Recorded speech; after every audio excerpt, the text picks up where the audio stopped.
Agora eu quero falar um pouco sobre a política do governo, a tentativa de política para baixar o preço dos alimentos. As lideranças do agronegócio contestam essas medidas. O Bruno Pinheiro tem conversado com muita gente e volta então à nossa edição do 3 em 1 para falar mais essa apuração que ele traz aqui em São Paulo. Não está em Brasília hoje porque vai participar conosco também, aliás, para falar com o ex-ministro da Agricultura, Nery Geller, no Direto ao Ponto às 9h30 da noite. Ô Bruno, o que você entendeu ali da visão das pessoas sobre essa política do governo para ver se o pessoal consegue pagar mais barato no alimento? Evandro, alguns representantes do agro, alguns que estão lá no campo realmente, alguns assessores que fazem uma espécie de uma consultoria para o setor, o que eu vi é que essas ações que foram anunciadas na última semana são ineficazes, que o governo sabe qual é o remédio a ser aplicado, que o governo sabe qual é a rota a ser feita, que é uma rota reta, mas o governo está fazendo curvas porque sabe que se tomar essa medida necessária, não será algo que vai render um tipo de apoio, um tipo de voto, ou algo como é chamado numa campanha, Evandro, eleitoreiro. Ou seja, o governo está levando o caminho mais difícil, mas que faz um gesto para quem está do outro lado. Olha só, o governo está fazendo, mas o agro está sendo o grande vilão, o culpado disso tudo. Então, a ideia, o entendimento é que o agro está vendo o governo com essas reações, mas não na medida certa. E o que está acontecendo? Vai começar agora nesta semana um movimento, Evandro, do setor para os parlamentares, para os deputados não aceitarem qualquer medida aventureira. Foi o que eu ouvi, Evandro, para não colocar nada em votação como algo aventureiro. O que seria algo aventureiro? A gente viu na campanha no governo de Bolsonaro, quando teve uma redução ali do ICMS, quando teve um auxílio aos caminhoneiros, isso acabou sendo chamado de uma ação eleitoreira. O agro não quer que os parlamentares no Congresso aceitem qualquer tipo de medida que venha do governo que seja de forma eleitoreira. Então tem uma cobrança para os parlamentares para que consiga realmente ter uma reação, para que tenha um efeito lá na ponta. Mas o que está sendo feito, o que foi anunciado até agora, o setor diz que é ineficaz. Ou seja, que não vai resolver nada somente para dizer estamos fazendo alguma coisa, mas na verdade lá na ponta a gente não vai sentir o resultado. Ô Gustavo Segre, você acha que o governo escolheu o caminho mais difícil? E neste caso, existe caminho fácil quando se envolve a tentativa de redução de preço dos alimentos? Não existe caminho fácil, mas existe caminho possível. O caminho possível seria uma redução de impostos, mas de verdade, não aquela mentirinha de reduzir imposto de importação que não afetem absolutamente nada. Mas o governo federal está tentando transmitir essa necessidade de impopularidade para o governo do estado. O governo federal recomenda a diminuição do ICMS. Se o governador não quer, o problema não é meu e a impopularidade passa para ele. E não é assim que funciona. O eleitor está informado. O governador Tarcísio mencionou, inclusive, numa postagem, que no estado de São Paulo, vários dos produtos que o governo federal está pedindo para reduzir o ICMS já não pagam ICMS. Então vai reduzir como? Dando dinheiro em troco, de novo? Não, é o governo federal que tem. E se não, tem outra possibilidade, se ele não quer diminuir ou não pode diminuir impostos federais. E tem, em alguns casos, por exemplo, quando são produtos industrializados, tem o IPI. Poderia reduzir o PIS e COFINS, poderia fazer um monte de coisas. Mas se não, a outra contrapartida seria diminuir o gasto público. Não sabe, não quer ou não pode. E a outra possibilidade seria aumentar a oferta, através de restringir a oferta no mercado internacional. Mas isso seria muito mais impopular ainda com o agro, com quem já tem atritos. Então a situação do governo é clara. Ou ele assume a sua impopularidade ou ele diminui impostos. Para isso precisa diminuir gastos. Ou ele vai ter que assumir uma impopularidade maior com o agro ou espera, que é o que está propondo. Vamos esperar. Quando vir a colheita, a gente vê. Fala, Bruno. Só rapidamente, 5h26, quem nos acompanha pela rádio, um rápido intervalo para vocês. Nas outras plataformas seguimos. Continua, meu amigo. Eu quase falei repita, desculpa. Boa. Vamos lá. E aí você pega um estado como o estado de Mato Grosso, que é um representante, que é um celeiro do agro, que muito mais exporta do que importa. Então você vai ver que o efeito não vai chegar dentro do estado, porque a importação é muito menor do que a exportação. Então, de fato, existe essa crítica do setor, que não adianta reduzir porque a exportação é muito maior. Então, isso que não chega lá na ponta. O anúncio é muito legal, a cerimônia é muito legal, mas na hora de ver o efeito no bolso do consumidor, isso não tem chegado. Bruno, obrigado. Te espero mais tarde, meu amigo. Brasília. Até já. Gente, eu quero saber de você também, Fábio Piperno, como é que você avalia, né, as medidas que têm sido adotadas? E assim, logicamente que tem muitos representantes do agronegócio que não elogiariam o governo, até porque representam e sempre representaram oposição.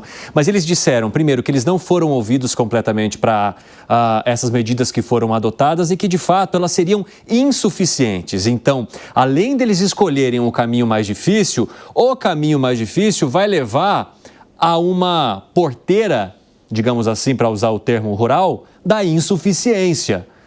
Faz sentido para você? Não, mas, por quê? Mas eu também entendo, por exemplo, esses parlamentares adotarem esse discurso porque eles estão defendendo um lado. Perfeito, é o direito deles, aliás, foram eleitos para isso, inclusive. Veja, há uma crítica muito ruim. Nem todas as medidas são boas, claro, mas também é uma crítica muito ruim. Por exemplo, na questão do ICMS. O Estado de São Paulo já não cobra ICMS nos produtos da cesta básica. É verdade. Estado de São Paulo, Paraná, Piauí. Acho que tem mais um quarto estado que eu me esqueci agora. Mas vejam só, há mais de 20 que ainda cobram. Então, é uma questão que os governadores têm que resolver lá com os seus públicos. Segunda coisa, que me chamou muito a atenção desde o primeiro dia, essa questão da redução do imposto para a exportação. Por quê? Porque os críticos dessa medida, eles alegam que, mas espera lá, o volume importado desses produtos ele é ínfimo. É verdade, em alguns produtos não chega a 1%, é fato. Mas tem uma outra parte da história, cortando o imposto de importação, provavelmente esse volume vai deixar de ser ínfimo, porque aí o produto importado vai se mostrar mais competitivo. Ora, e com maior oferta, pode haver também uma queda dos preços internos. Então, você pega, por exemplo, sardinha, que até a gente... Sexta-feira, né, ouviu aqui o vice-presidente da Abras. O volume importado hoje não chega a 1%, ou em torno disso. Perfeito. Agora, e cortando o imposto? Eu li ontem uma entrevista de um presidente de uma entidade setorial falando exatamente sobre sardinha. Ele acha que, inclusive, isso pode desarticular a produção nacional. Por quê? Porque, embora o volume importado hoje seja ínfimo, com o corte do imposto de importação, ele pode passar a ser muito grande e mexer com a produção interna. Então, não dá para subestimar o impacto dessas medidas. O pessoal da rádio está de volta agora às 5h29 e nós estamos discutindo aqui as medidas que foram adotadas pelo governo para tentar reduzir o preço dos alimentos. Gani estava se mexendo na cadeira, o Segré levantou a mão. Fala, Segré, eu vou já abrir o espaço para você também. Eu acho que o Segré vai falar exatamente o que eu vou falar. Vamos lá. Há 35 anos trabalho em comércio exterior. 35 anos. Comprando, vendendo, exportando, importando. Quando você tem esse tipo de atividade, de diminuição de imposto de importação, não tem alguém lá na outra ponta do mundo esperando isso para te oferecer algum produto. No comércio exterior, você projeta as vendas em função de colheita, em função de produção, em função de oferta disponível, de um monte de coisas. A sardinha, Piperno, representa 0,006. Nada. Então não tem como ampliar essa oferta porque o governo teimou de falar, não, agora diminua o imposto de importação. Isso vai refletir, sabe em quanto no custo final? O imposto de 10%?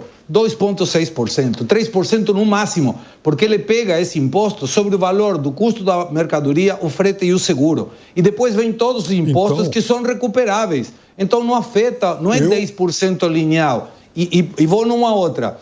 Quando vamos supor que tem alguém que exporta sardinha, eu vou comprar sardinha com a marca de quem? Tem que mandar a fazer a embalagem, tem que contratar a metodologia de frete. Se for na Ásia, por exemplo, demora 35 a 40 dias para chegar. Se for da Argentina, entre 6 e 11. Não é uma coisa que baixou o imposto e amanhã já está exportando. Não funciona assim o comércio internacional. Mas pera lá, ninguém está dizendo que só porque cortou o imposto vai chegar sardinha importada amanhã. Não se trata disso. Agora, eu me comprometo, então, amanhã a trazer aqui a entrevista do presidente dessa entidade setorial que falou, olha, o corte desse imposto vai ser muito ruim para nós. Fala, Gani. Vou dar uma sardinha aqui no Piperno agora. Olha só, O senhor aqui defendeu a redução de ICMS dos governadores, mas quando... Não defendeu? Você não falou agora? Eu só estou dizendo que alguns estados cortaram e outros não. Então agora... Porque lá com o Jair Bolsonaro, nos combustíveis, foi uma saída. Aquilo foi uma vigarice. Não, mas e agora? Vai ser vigarice? Aquilo foi uma... Primeiro, não, o governo agora, ele não ordenou que todo mundo mexesse em ICMS. Lá atrás foi diferente. Mandaram para o Congresso. Mas sugeriu. Mas agora sugeriu também. Tudo bem, mas não houve assim uma obrigatoriedade. Não houve obrigatoriedade. Mas... Foi lá também a caridade com o chapéu ali. Ele reduziu e todo mundo seguiu também. Ele não obrigou os estados. Tanto que o governo federal agora, nesse governo, teve que repassar o dinheiro para os estados que perderam naquela época. O que acontecia é que naquela época lá os governadores, eles pensaram em reduzir porque tinha todo o ônus político de manter o ICMS alto. E aí você tem um efeito eleitoral. Agora, e vamos comparar comida com gasolina agora. Não, mas gasolina é importante também, pô. Mas vamos lá, o imposto de importação. Eu tenho uma visão diferente aqui do Piperno. Porque eu vejo que, por exemplo, Evandro, carne que tá caro, certo? Você tem um problema de oferta mundial, de restrição de oferta, né? Um ciclo de baixa aí da pecuária. E o Brasil já é muito competitivo nesse setor. Quer dizer, então, mesmo... não é que o Brasil exporta toda a carne. O Brasil exporta muita carne, mas você tem uma produção interna significativa. E aí você reduzir o imposto de importação não vai suprir o suficiente, porque já estão fazendo essas projeções. Então, vou reduzir o imposto de importação ou zerar o imposto de importação, vai entrar mais carne, seja lá da Argentina, do Uruguai ou de qualquer outro país. Mas não vai ser suficiente para ter uma redução no preço. Quer dizer, os setores já estão contando com isso, porque o Brasil é muito competitivo em carne, em frango, em suínos, também é competitivo em frutas, hortaliças, quer dizer, já tem uma produção pujante em café, né? Não tem muito o que fazer. O que pode ser feito é o que o Segresso sugeriu, ou seja, vamos reduzir impostos, inclusive o ICMS aí dos governadores, PIS, COFINS, IPI, mas para isso você tem que ter a contrapartida fiscal, redução do gasto público. Olha a beleza de reduzir gasto público, Piperno. Possibilita você reduzir imposto, reduz taxa de juros, certo? E ainda, de quebra, reduz o dólar, que influencia também no preço dos alimentos. Olha, a solução está aí, Piperno. Nossa, muito fácil isso. Fala, Zé. Mas é a receita de sempre, é colocar à disposição da população os alimentos, né? E a fartura faz com que os preços caiam.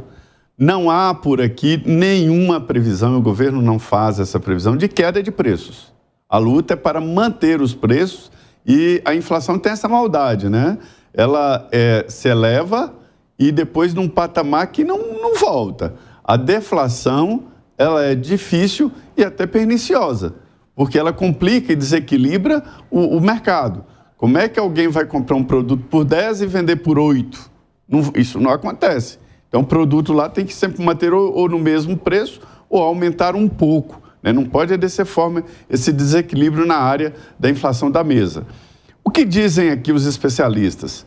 Eu gosto muito de falar do Pensar Agro, que o Nilson Leitão dirige muito bem, é porque ele dá muita estrutura a esse debate do agronegócio e oferece aos deputados e senadores e aos políticos em geral, né, informações preciosas sobre tudo, sobre o que está acontecendo no mundo, qual é a competição. A Confederação Nacional da Agricultura também tem um mapa geral qual é a tendência, para onde vai e tal. Qual é a conclusão? É de que os preços já estarão estáveis a partir de agora. Em 2 meses o controle será total. A previsão é do agro. Por quê? Chega a nova safra. Essas medidas aí foram para ser publicadas e dizer, olha, o governo está fazendo alguma coisa. Vai lá, Geraldo Alckmin, diz lá que nós estamos preocupados e adotamos um monte de medidas. E medidas boas, redução de impostos, ninguém reclama, né? Ninguém vai reclamar que houve redução de impostos. E outra coisa, durante todo o processo de acompanhamento de planos econômicos aqui, foram vários planos econômicos, a gente sabia quando o plano estava fazendo água, era quando o governo pedia fazer um apelo. Não se faz apelo a empresário para vender mais barato. Olha, como? Ele vai quebrar, atender um apelo do governo e vender mais barato que compra? Isso não existe, ou não ter lucro, né? Mas eu vi medidas boas quando o mercado é equilibrado com o mercado externo. Mas só que nessa área aí nós já estamos equilibrados e mandamos. O Brasil é competitivo em alimentos, né? Então é isso. A notícia boa é que em 2 meses, menos de 2 meses, a situação estará equilibrada, porque vem a safra. E a outra boa notícia é o seguinte: não há falta de alimentos, não há falta do café. O que está, cara, é o preço do café. Não há falta de carne, está lá, cheio de picanha. O difícil é comprar. E não há falta de nenhum alimento. Então, assim, não há justificativa para esse tipo de medida, porque ela é de abastecimento. O mercado está abastecido. Me disseram isso de uma maneira técnica, mas não precisa isso. É só consultar o DataZé, que no supermercado está tudo lá. Só não tem dinheiro para comprar. O DataZé. O DataZé, você está corretíssimo, porque não há falta. E não há falta porque existe um mecanismo de flutuação de preço. Quando o preço sobe, significa que o bem ficou mais escasso, que tem mais demanda que oferta. E é por isso que não há falta, porque o preço regulou. E o Zé está corretíssimo. Se você colocar medidas artificiais de redução de preço, aí o que vai acontecer? Vai ter uma corrida para a compra desses alimentos e aí sim a gente vai para a falta. O preço regula a escassez.